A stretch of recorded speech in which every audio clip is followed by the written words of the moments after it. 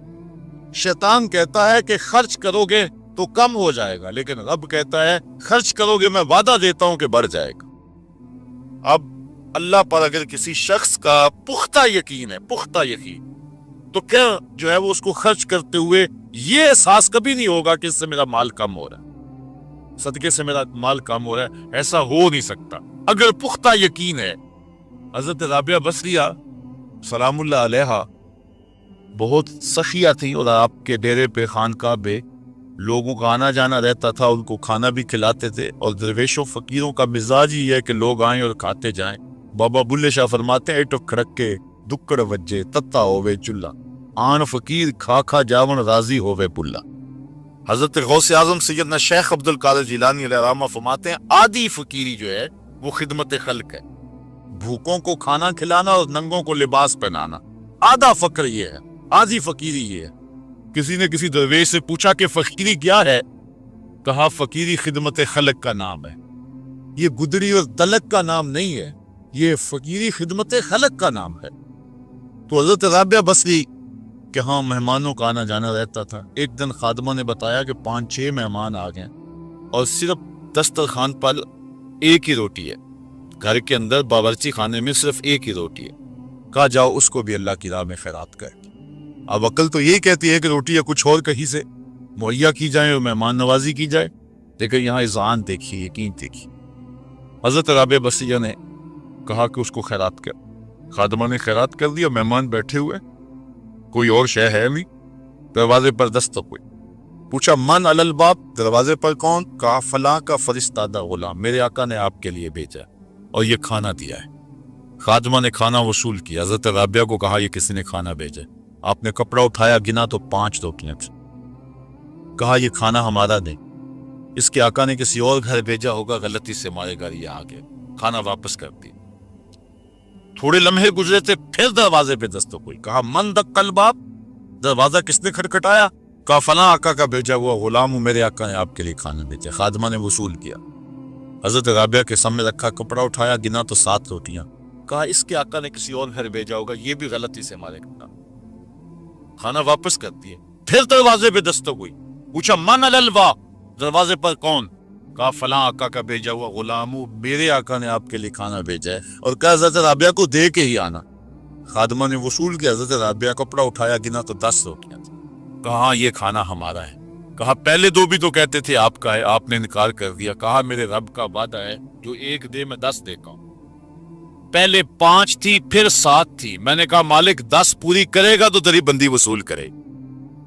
آپ کا اکاؤنٹنٹ آپ کو بتائے گا کہ اتنے پیسے اتنوں سے خرچ کر دیں گے تو اتنے کم ہو جائیں گے، کیلکولیٹر سے حساب کریں، وہ کہے گا اتنے کہ تو اتنے کم ہو جائیں گے۔ شیطان کہتا ہے تمہارا رزق کم ہو جائے گا، لیکن تمہارا رب تمہیں بخشش، مغفرت اور رزق کی فراشی کا وعدہ دیتا ہے۔ وہ کہتا ہے تمہیں 1 دانہ زمین کے اندر بوتے ہو تو پھر دیکھو کتنی بالیاں نکلتے، بویا 1 نکلے 700۔ کہا جو رب 1 کو 700 بنا دیتا ہے تمہارے دیے کو کئی گنا نہیں بنا سکتا، اس لیے اس کی راہ میں خیرات کرو، کر دیکھنا تمہارا مال کیسے بڑھتا چلا جا۔ اللہ اکبر۔ تو کہا وہ شخص جس نے صدقہ دیا اور اتنا مخفی دیا کہ جو دائیں نے خرچ کیا بائیں کو اس کی خبر تھا۔